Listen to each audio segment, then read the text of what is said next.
Hello viewers, this is it. The big race, the Nurburgring 24-hour. We're going to be racing this M4 GT4 around the most grueling race circuit on Earth. Now, obviously last year, it didn't go completely to plan. I was disqualified on the Thursday night. Now this Thursday night, we actually managed to get some good running. It didn't go completely to plan though.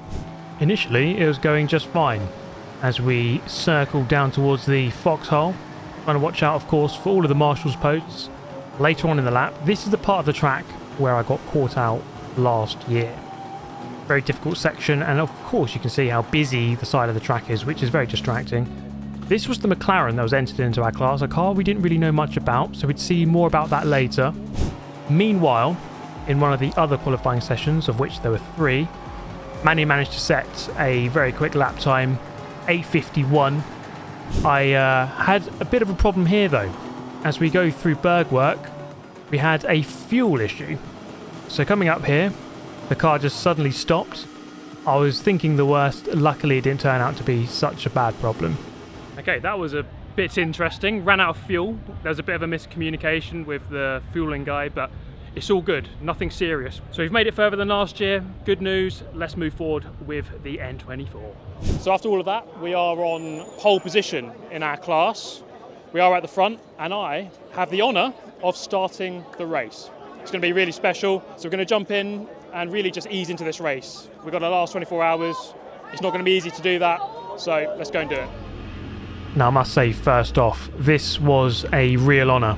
Being able to do the Nurburgring 24-hour formation lap with all the crowds lining the side of the circuit, this was truly special, especially after missing the race completely last year. You can see the atmosphere was building with smoke grenades being thrown onto the track, made for a very special occasion. And as we wind up towards the start of the race, I was just very focused on making sure we got easily into the race without getting any damage. So as we pull away, 24 hours of racing begin. As we hurtle towards turn number 1, cars surrounding us left and right, in front and behind, just trying to make sure we don't make any collisions with anyone and lose any parts of the bodywork. We got overtaken on the left hand side there by the Max Cruiser Racing VW. This would actually be a battle we would have for the next couple of hours. Not for anything in class, but it would be a good battle nevertheless. Now we did get overtaken here by this was an SP10 car, BMW M4 but in SP10. So I knew that my pace wasn't as good as it possibly could be. I wasn't too worried about that though. Just wanting to pace at an even rate basically, to not overdo it too early. Now you can see here, one of the first retirements, this was only 13 minutes into the race. So lap 2, this car has gone up in a puff of smoke. So already our first code 60. So as you can probably imagine, I was diverting extra attention and care towards those code 60 flags to make sure we didn't get any penalties in that manner. So as the race was progressing, you can probably see that the McLaren Artura trophy was slowly but surely making its way up the order. It did receive a penalty after qualifying because of a code 60 infraction, and therefore that's the reason why it was starting in the back of our group. But it was very quickly making its way towards the front. And here we are on lap 3, it was already only 2 seconds behind me. And as you can see here, suddenly appeared right in the mirror, a bright orange McLaren. You can't really miss it. And I was wondering what it was to begin with, before I realised, oh my goodness, that's the car that we are meant to be fighting. And there's not going to be much I can do about it. I knew it started quite a long way behind, so I was quite surprised how quickly it caught up. And coming out of here, it went by as if it was a GT3 car. On a bit of a straight, I mean there's not really too much of a straight there, but despite that it goes flying through, and I was quickly going to be demonstrated to just how quick this car was. I mean, it's already been 2 or 3 corners and it's already firing away into the distance. By the time we got to the carousel about a minute later, it was a good 20 car lengths in front. So I knew that this would be a very difficult fight to win. So all I did, just settle back into the stint, just make sure we don't make any mistakes, you never know what can happen in a 24-hour race. You can play it patient. A little bit later into my stint, the Max Cruiser VW came back into view as it had disappeared by a good 10-15 seconds up the road. However, I think some better traffic management meant I caught back up to it, and I wasn't really able to get through on one of the corners here on the Nordschleife. Very difficult to overtake, of course, through this section, and that car was so planted in the corners, it was very quick, and so I wasn't really able to engineer a move. Not that it mattered necessarily for position. I was aware of there's no need to really risk a silly overtake against a car in a different class, and so I didn't really force anything too much. A little bit later on here, a couple of cars side by side. You know, you could definitely throw up the inside there, but I thought, you know what, I'm just going to play it safe here. Likewise on the exit, this car wasn't very clear with its intentions, so I was super safe there to make sure we didn't get run onto the grass. I actually lost a position there, as you can see, to the orange M4, so I'm actually dropping down to third. And it might seem like a very negative stint as the McLaren actually goes into the pit lane, but I felt like I was doing the right things. Let's just keep it on the road, play it safe. It's a long race. There's still 23 hours left to go. We don't need to worry about losing 2 or 3 seconds here or there. Bit of a moment there on the exit of miss, but we keep it on the track. There was no damage to report of there, so luckily the car was fine. Manny getting ready for his stint, following mine.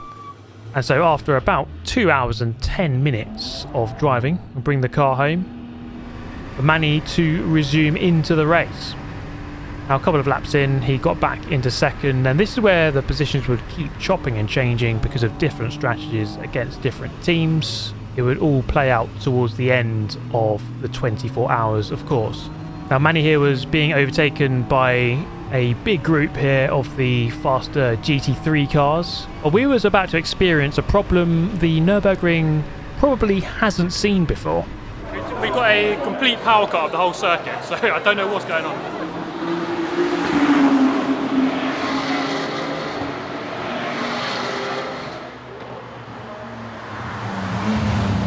Never seen anything like this, Ali? No, never.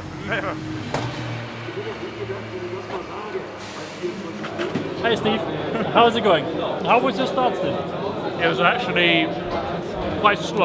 I was quite slow out there, but did what I had to do. Was it any hot? You look pretty sweaty. It's too hot, way too hot. Okay, so the race has been stopped because the electricity has gone out. Well, it's back up now. We are going to restart, and I'm going to take the start. So I'm going to have to start for the second time. I think it's all because of you. Because you're compensating for the fact that you didn't start last year, so now you're starting 2 times. It's true. I'm going to be even with these guys. But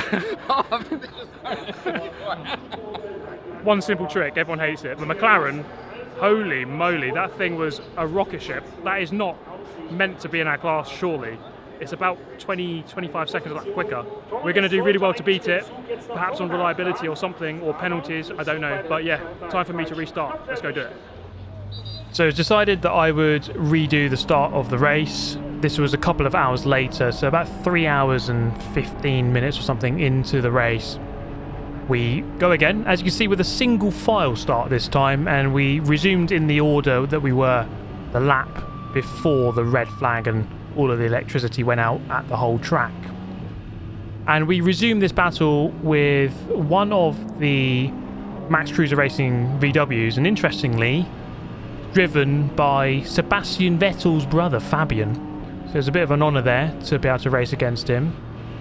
As we head through, you can probably see that by this point the sun was beginning to set, and so visibility would become difficult for the next hour or so, whilst certain corners you have the sun pretty much right in your eyes. Makes it incredibly difficult to see. A couple of cars up in front trying to make a way through. I was playing it super safe, driving at a good rate, but just taking no unnecessary risk with overtakes. You see there's some cars coming through, Cup 2 cars, so just having to monitor behind and in front, of course. Now we're catching back up to this car. This one overtook me. This was an SP10 car. This overtook me earlier on in the race. Now it's hard to tell if their car is getting slower, or they've got a different driver in the car, which could explain why it's now a bit off the pace that it was on earlier. But I think it's a good sign, because our car was really strong as it got colder. So as we go into the night time, as the sun goes down, the car was getting better and better. It was during the sunshine hours at the start of the race, and as you'll see later at the end of the race, where the car would struggle quite a lot more. Two cars in front going quite racy against each other into towards turn 1. That's the VW going very defensive into the first corner. I think a little bit unnecessary in an endurance race to be fighting to that extent. We get a nice little switchback though up against this SP10 car as he went in very narrow, compromised his exit out of turn 2. We get the old switcheroo. Beautiful stuff. Catching up with more cars here. Still second in the group, with the McLaren quite a long way ahead, just slowing down in time for that yellow flag. And this became a bit of a bane of my life, I would say, which is a slow Cup 2 driver. The Cup 2 cars in front should be a lot quicker. This guy was going super slow. I was quite frustrated. And normally a Cup 2 car should be about 20 seconds a lap faster. So there's not really much excuse to be slowed down by a Cup 2 car. But luckily I was able to get through on the straight. Again, it didn't really make sense because the Cup 2 car should be quicker on the straight. So I was able to overtake him somehow. I guess he just wasn't pressing full throttle for some reason. I don't know. Double wave yellow here. Slowing down to 120 kph before we then get to the scene of the accident on the left-hand side. Very much a race of attrition. As we said at the start, so many cars do not finish this race. And so just getting to the end is an achievement in itself. And that's why we're just playing it really safe in a lot of these decisions. Make sure we don't take a stupid risk that could end your race, or give you a bit of damage that could effectively end your race by making you a lot slower. So we have Super there on the left hand side going past them quite easily. So the gap was ebbing and flowing with the VW as Kevin Estre goes through in the Grello in the leading battle, which we'll touch upon later, as that really did hot up. Side by side here with a Porsche. I think that's the Falken tyres Porsche GT3. We do eventually let it go into the Bilstein Bridge. We do actually outdrag the GT3 cars on the straight, and so making the decision there to let them go. And this is where I was trying to get through past this guy. I think over the course of a lap we were very similar in terms of pace, and as you can see here on the exit of the corner I wasn't quite able to get the switch back. I think that was probably my best opportunity. He actually goes defensive, so this guy was very racy, very feisty with his moves, especially for an endurance race. On this lap wasn't quite able to do it, but we did get a nice shout out from the main broadcast and the commentators. But at the moment being trailed by the BMW M4 GT4, which is the sim racing guy's car. Steve Brown, Steve Alvarez Brown, and Jimmy Broadbent in that car. Michael Charidon, and they have Michael Metzinger as their pro driver.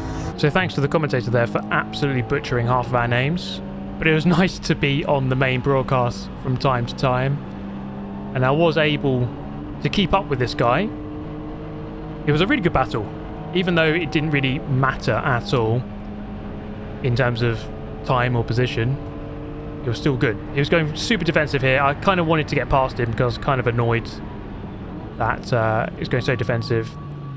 So we make him go narrow here into turn 1 on the exit. I mean, we made this move work earlier on in the day, getting good drive off of turn 2. And at this point he wasn't able to defend, and so we got past him. A bit of a roadblock he became in the end. He tried to fight it back, but I was able to assert my position and get through. So that was the end of my second stint, my second race start. We bring the car home in a solid second place. Okay guys, stint done, and holding off the Supra. So it was quite a close battle, but it never really threaten. It kind of did, but I was quite comfortable there. The McLaren miles in front, it's like 20 seconds of that quicker. We don't really stand a proper chance against it. Obviously, this is a 24-hour race. Maybe it will be unreliable. I have done 2 hours. I'm pretty knackered. I've got a 3-hour gap, and then I'm going out again for another 2 hours. So I'm going to head upstairs, get some food, get some rest before my next stint. Oh, yes. That is some well-deserved ice cream, guys. And whilst I was enjoying my ice cream, we can watch some cars crash into the barrier. Of course, we've said it many times, this race is super treacherous. 24 hours of racing. There's going to be lots of crashes, like this one, where this Porsche ended up facing the wrong way around turn 2. The Falken tyres car couldn't quite see it because of the very high tyre barrier, and they clatter into each other in a very goofy looking crash. And as the sun was setting, the car was getting quicker and quicker. The temperatures were much more favourable. It was a really hot day, and so we were very keen to see the end of it and see the darkness arrive as Manny completes yet another godlike stint. All right, that's Manny coming in.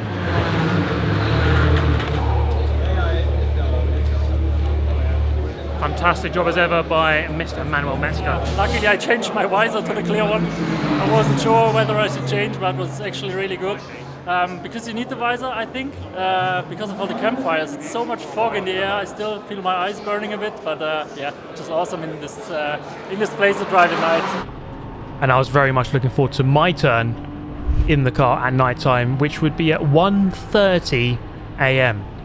Meanwhile, we had Misha out here for the first of the, let's say, full nighttime stints. We'd have about 6 hours of full dark running. This event actually being held on the longest day of the year in terms of sunshine hours, and therefore we'd have the least amount of dark time hours. We then begin to exchange positions with the McLaren. This car was slowing down towards the night. We don't know if they turned down some settings, changed their drivers, or what it was, but we were going slightly quicker than these guys in the nighttime hours. Misha's off to bed. Yep. Have a good sleep, mate. Gonna have a good nap. As the CEO and founder of the Nurburgring, he has some bed over there somewhere, so he's going to go to sleep now. Speaking of sleep, did you know that bears go into winter sleep, and if a bear would wear socks and shoes, he would still have bare feet? On that note, please go to bed, and we will see you later, Misha. Thank you. It's pretty dark. We're going to have to change the visor on our helmet. So you might have seen I've actually got a new helmet. Very proud. Sim Magic, Butmore Park, and obviously the big boy is Bilstein. Okay guys, 9 hours have gone. I'm going to go out again. I've already done 2 hours in the car. I am pretty damn tired. But now is the first of the night stints, and it's going to be a 2-hour stint. Just going to go out, play it safe, drive as well as I can, and let's see what happens. Meanwhile, back on the track, Jimmy had managed to catch up with the McLaren, and we were about to go for a nice, satisfying overtake down the back straight. So this would be representative of the next couple of hours where we would be chopping and changing with the McLaren for the lead of the race. And so this gave us some hope. We had a chance here, or did we? Hopefully this would be a good sign going forward that we could take the fight back to that McLaren, as it looked so quick earlier on in the race, right at the start. So Jimmy brings the car in after yet another great stint. The car is pretty much intact at this point, struggling with some tyre management, of course, in the heat, but in general the car is intact. And this, guys, can I just say how honoured and cool this is to be able to drive a race car around the Nurburgring in the N24 at night. This has to be one of my, or probably my favourite driving experience ever. It was just absolutely insane to be able to do this. And as the car was getting stronger and stronger with the favourable temperatures, it really became a lot easier to drive. It became very easy to manage the tyres. Temperature management wasn't really much of a thing we had to do. Fuel management likewise. A bit of fuel saving here and there, but not as much as we had to do during the daytime. And it was really enjoyable trying to pick our way through the traffic, as we still had to manage the risk, make sure we don't have any unnecessary collisions. And this is really the phase of the race where you just need to survive. They say get through the night, and then you can see about trying to race the others towards the end of the race.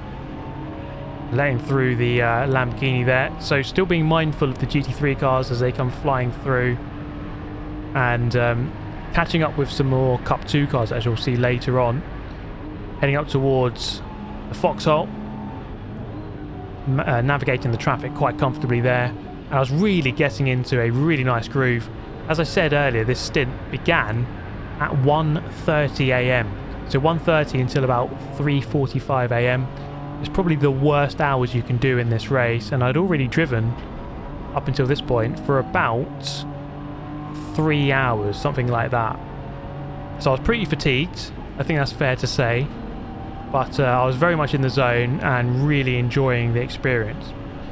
So coming past more traffic here, just deciding which side to go. Some of the body language of the cars wasn't always exactly clear. We got the GT3 cars with the blue flashing lights. Does make it a lot easier to detect and know who they are. And as you can see, there's lots of flashing going on. I was also trying to flash as many of the slower cars as possible, as we have a nice little drag race here with the Falken tyres car, and actually go back into the race lead. At one point, the McLaren did come out of the pit lane right in front of me, and I thought I'd be locked into a battle with it, but I was actually able to pull away from it quite comfortably by about 40 seconds over the course of an hour. And so we definitely had a chance of beating it, but we'd have to maximise the night time. There was no question about that, as we were thinking as soon as the sun would come back up, we would struggle to match it for pace. Now I managed to catch up with this Cup 2 car here, and this became my primary distraction for the next couple of laps. As we come into the end of the lap, I'm really not sure what this driver was trying to do here, but it's just kind of slowing down on the straight, made no sense. Perhaps deciding if he should come into the pit lane or not, I'm not sure. That's my only logical explanation for not accelerating onto a straight. But that became a bit of an annoyance. Halfway through the stint, bringing the car in, this gives us a bit of time to recharge, to obviously let the car breathe as well, to let it cool down. Also for me to take a bit of a drink, to get some cool air into the car. But then, just like that, we're back out onto the track, and we have to go again for another hour and 10 minutes or so. About 8 laps of driving, with each lap being around about 9 minutes. I was able to go sub 9 on my fastest lap, which is a bit off the qualifying pace, but that's to be expected in the race. You're not really ever going to drive exactly to your qualifying speed. And so, just keeping the car nice and safe, keeping it preserved, no damage. And as I said, just really getting into it. Just really enjoyed it. I think there's nothing more to say than this was just such a fun stint. I loved it. This was much better, more fun, I would say, than the daytime running. This should probably be the scariest bit, but I just enjoyed it the most. It was something that I didn't truly expect, but I loved it. Obviously, looking out for all the marshals posts, which is something that we unfortunately didn't do enough of last year. But I really got into a groove of watching out for exact positionings of all of the marshals posts. So I knew where they were. I was kind of ready. I felt very ready for this stint, and nothing really became much of an issue. We were following, though, this Cup 2 car once again. We said earlier they should be a good 15-20 seconds a lap quicker, but at points I was catching up with some of them, as of course, you know, each team has 3 or 4 drivers, and some of the drivers are bronzes. They're not always experienced, and you end up catching up with cars that you shouldn't really. And here we actually get a nice overtake done as he hesitates past the traffic. I take the gap on the outside, get the job done. Going past the Max Cruiser Racing car once again here. That car was a lot slower in the night time actually, so I was able to go past it quite easily there.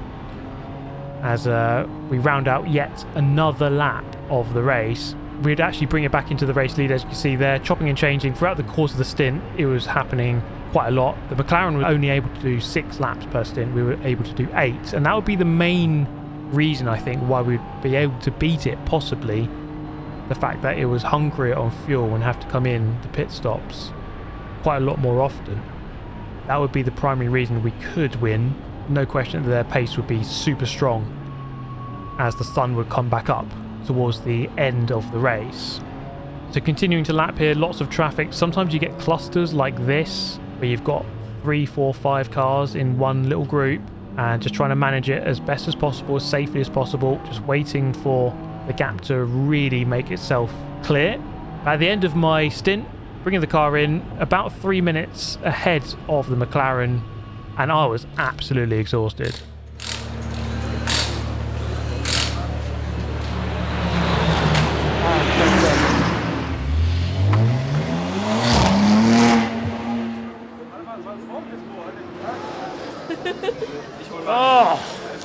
Oh mate, that is well deserved after that stint.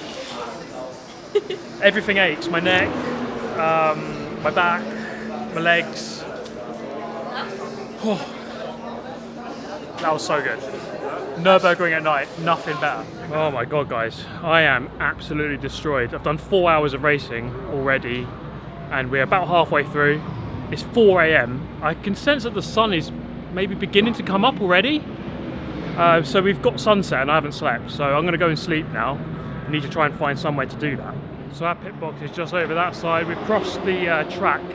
Luckily, our teammate Misha, basically the CEO and founder of the Nurburgring, has an office over here. So we're going to go and get some sleep in there. Okay, Misha's kindly lent us a blow-up mattress. Time to sleep, let's do it. Okay guys, 3 hours of sleep, not the most ideal situation, but got to get back to the track now, and Jimmy's out there right now. I'm next for my next 2-hour stint. So we're back at the track in the morning. It's about 10 AM, 6 hours to go. As you can probably tell, lots of cars crashing, lots of cars getting wiped out. As we started this video, we're saying it's one of the most treacherous races, and it just is. Not many cars finish this one. But yeah, it's time for my final stint, my final 2 hours, trying to catch up with the McLaren. Now sadly, my plan to catch up with the McLaren would have a big spanner in the works, as we had a penalty to serve. As you can see there, the car stopped in the early phase of the pit lane. So we would lose quite a lot of time for that. I believe it was for speeding in the pit lane. I'm not sure exactly what the reason was. But we take a look at the battle for the race lead. This was Kevin Estre flipping over an Aston Martin in SP10 and putting it on its roof. So even at this latter stage of the race, there were still the incidents as cars were still pushing right to the end. Now I actually saw Kevin Estre in the rearview mirror alongside the Rover Racing BMW. He was battling and decided, you know what, I'll give these guys plenty of space. I'd rather stay on my wheels and not get flipped over like the Aston Martin. So across the line for another lap, about 4 minutes away from the McLaren and a lap ahead of the guys in third. So second place was looking pretty certain. We didn't really have to worry about any of the cars behind. It was really a case of, is it possible to catch up with the McLaren? But also actually what became even more important was, are we even going to get to the finish? Because we were beginning to receive a lot of issues with the gearbox overheating, and this in turn put the air conditioning out of action. So it was intermittently working. On some laps I would have it, some laps I wouldn't, and I can assure you on the laps where I didn't have it, I was absolutely toasted. It was a very hot day, and AC was very much appreciated when it was working, and I was sweating 10 litres a second when it wasn't working. So you can see there, during my pit stop halfway through the stint, receiving some fresh air, although it wasn't really helping. It was kind of blowing hot air, if anything. Trying to fight our way past the traffic as much as possible, but having to do a lot of management at this point in the race. And so I really changed my priority from pushing to management. As we go up the inside here of the GT Tyres car, sending up the inside. That wasn't very management there. But fortunately, my pain, my torture was over. I was able to bring the car in and get some fresh air. AC wasn't working. Guys, I am absolutely destroyed after that stint. No AC. Well, it was on and off. My goodness, very, very tough. We had to manage. Holding second place, and it looks like we're going to make it to the end. Jimmy's now just got to bring it home. Unlike these cars,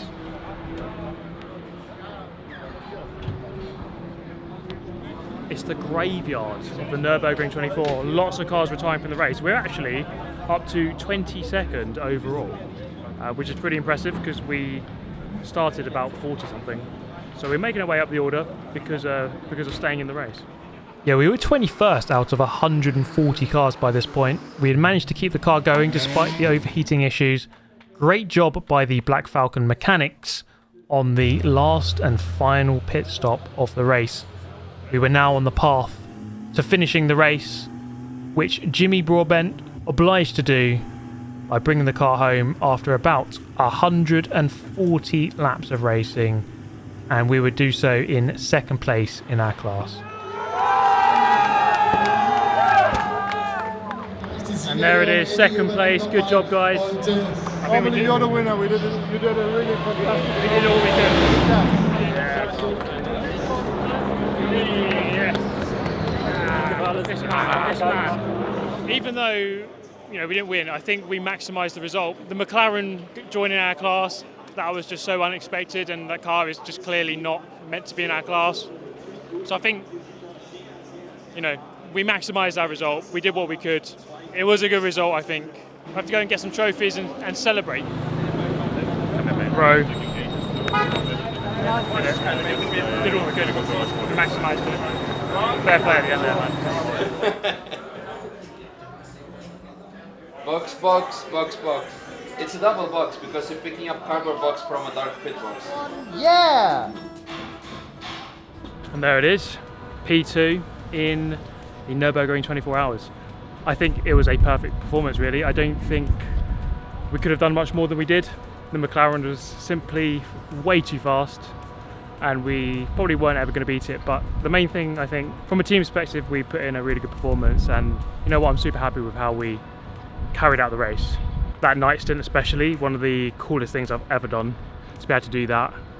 So thank you all for the support. Bill Stein, the real goats here, making this all happen. So guys, thank you so much for watching. Hopefully we'll come back next year. I'll see you there.